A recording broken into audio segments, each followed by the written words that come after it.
this is Chad from Zombie Fight Shark. Welcome to episode 18 of the Complex-1 complete walkthrough series in Reason. And in this episode, we're going to be talking about function. And there's going to be some math, but I promise you won't be tested on it later. It's actually not that hard to understand how to use function. We're going to break it down. If you are just tuning in, we've already covered in previous episodes everything else before this. We're down to function and then the effects, also oscilloscope in the back of this thing. We're almost at the end. We're in the home stretch. So let's get into function and see how this thing works. Now, I have the super basic patch here that nothing to it, right? And you can see I have run function out into pitch, but nothing is going into function. So currently, it's not going to do anything. Now, if we were to run this sine wave into it, then LFO, that's a sine, and you can see I've tuned the oscilloscope to function so you can see what it's doing. There, the oscilloscope is tracing that LFO, and now if I play the note, that's what I get, right? And so you probably have figured out, there's all these different options. So we're starting with X minus Y. And don't think about it as X minus Y. Think about it as this module plus this module, or at least that's how I think about it, because I might go insane otherwise. I just can't do the math. So X in this case is our LFO right here. Y will use this LFO over here. And now you see, I'll slow the rate down. Now what you see here in the oscilloscope is a combination of the two, and like it says, it's X minus Y. So it is, if X is this LFO, then it's that signal, and you subtract this LFO from it. So just to maybe make it clearer, there is the Y LFO by itself in the oscilloscope. Right? It's just that. So now you do the math and combine them, and you end up with something that looks like this. So that's the math side of what's going on, right? Very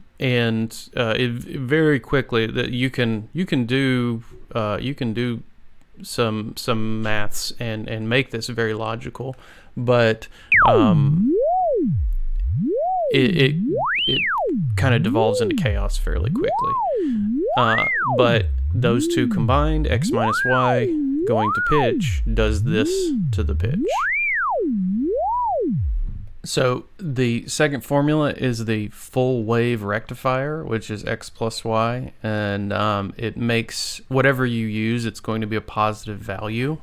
And so again, keeping the same example, LFO plus this, and where it would have dipped below the line right here on that little hump, so some of these would have dipped below the line, but it makes it positive. And you can see by the little image they have down here that it's making everything positive. It takes a negative, anything that would have been a negative signal, and makes it positive. So that is the second one. This is sort of the opposite. So your X signal, if you're looking at the diagram here, it would have gone up here. That makes it negative to a point where they intersect, and then it takes the negative end of it. Takes the negative end of it and follows it. Kind of combines and follows.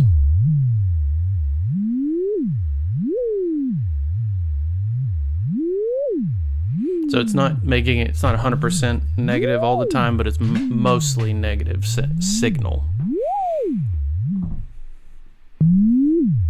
And again, of course, I'm just doing pitch because this is a very obvious way to get to understand what actually it's doing to the signal.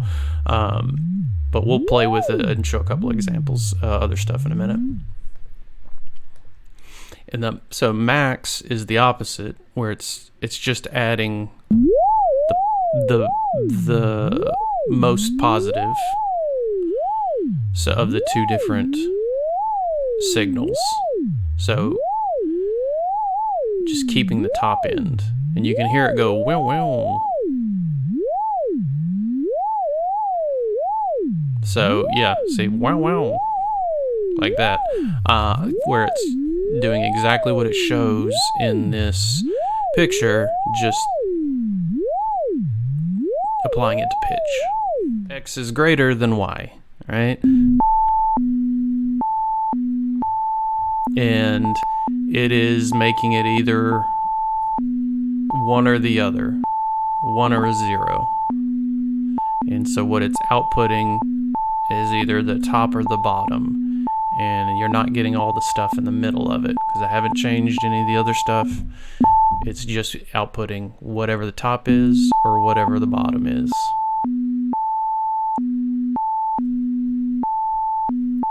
So, like it says, out equals 1 equals 0. Sample and hold. And, sample and hold wave is, also most of the time when you see random, when you see this, that's also sample and hold wave. So this is taking your X and Y and making them into their very own sample and hold wave. And as you can see, it's, Y goes up to here. X determines where it's going to hold at.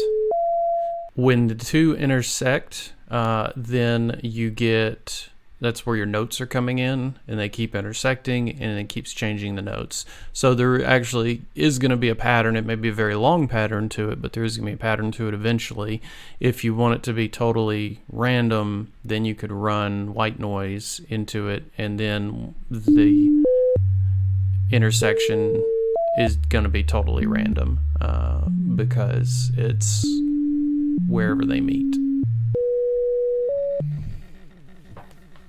The harmonic function is a little bit confusing, because it applies the harmonic sequence. It takes whatever your inputs are and applies them to the natural harmonic sequence. So you can get some pretty random results when you start routing stuff. And in your image, if you look at the bottom, you got X plus Y going up. So if this is X, your base, and then you got, and then these are your different harmonic frequencies going up, and that's what it's outputting. So when depending on what you're running into it, you could just get some strange stuff like this, where I've run the clock into it as my Y, and I've run my oscillator into it as my X, and then the rest of the output we don't have to worry about too much. But yeah, it gives you this kind of weird, random, noisy thing. Let's try using an LFO as an oscillator and see if that gives us something a little more logical. So I have taken my LFO maximum rate and run it to the function here, and then I've run it out. And if you look at my oscilloscope, I've programmed it so that it's reading that. So it's only playing one note, because I'm not controlling it with a keyboard. I could use a scale to control that, but I'm not worried about that at the moment. So now if I take the other LFO and we'll run it really slow, so now it's combined the two, but it's only going to give you the positive side of this. So when it would be dipping below the 0 point, it just cuts out entirely. And here it's going to cut out for just a second. Just like that.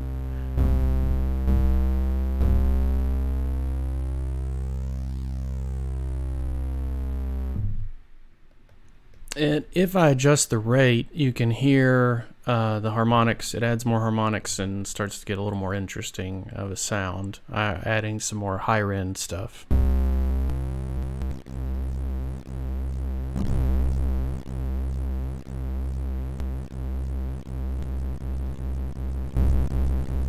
So now it's getting to be more dissonant there.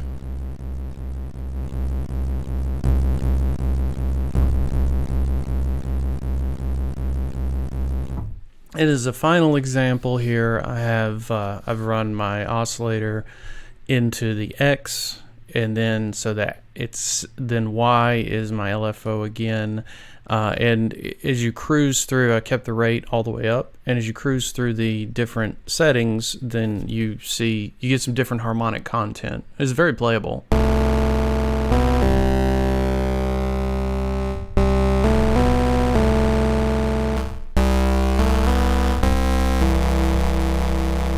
So it's quite lovely.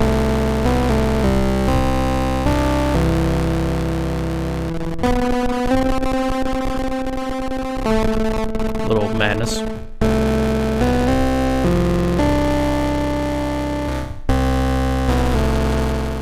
So the final function here, pitch, is a little unique. It takes the inputs and detects them as pitch, and then you can send it out as pitch information to an oscillator. So I use the curve in the sequencer note quantizer here as my X, and then I use the LFO on a random as my Y, and then I have run that function out into the pitch of my complex oscillator, and as you can hear, it is random.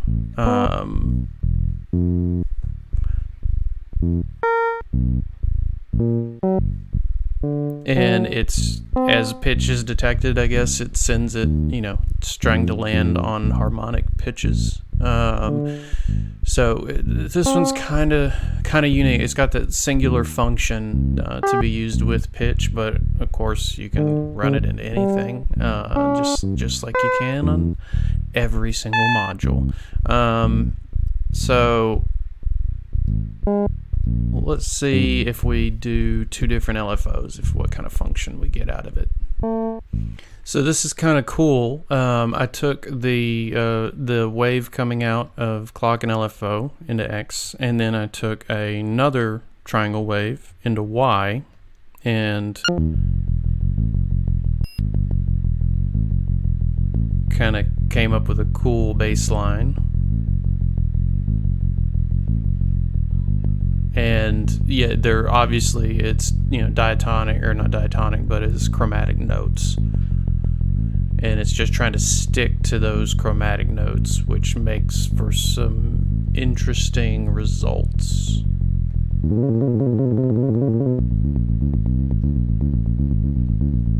It's still slipping around a little bit.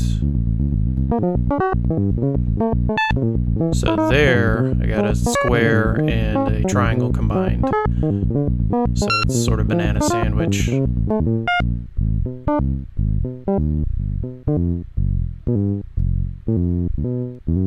Sort of doesn't know what to do with itself in that one. So the LFOs that have that are not in levels are going to be a little bit more maybe not work so great, or you're going to get slightly more random results than the ones that are stepped in some way. And this would be a good example of one that, if you can get the timing right, then you can end up having some interesting sequences. And that's it for function. Again, this is like I said, there's math involved. I tried to stay away from the math as much as possible, pluses and minuses mostly. Addition and subtraction, I think it's called. So if you have any questions, please leave them in the comments below. I mean, I'm not going to lie, I have questions. You know, that one's one that just takes time to learn. And, you know, more importantly, if you're stuck on something and you're like, everything sounds the same and you need an idea, it's a great place to go to get an idea and to sort of get out of a rut and start routing things through it, play with the different functions, and see how they change your sound, because no doubt you're going to come up with some unexpected results. The next episode, we are going to talk about this effects module, this little reverb effects module that's built in.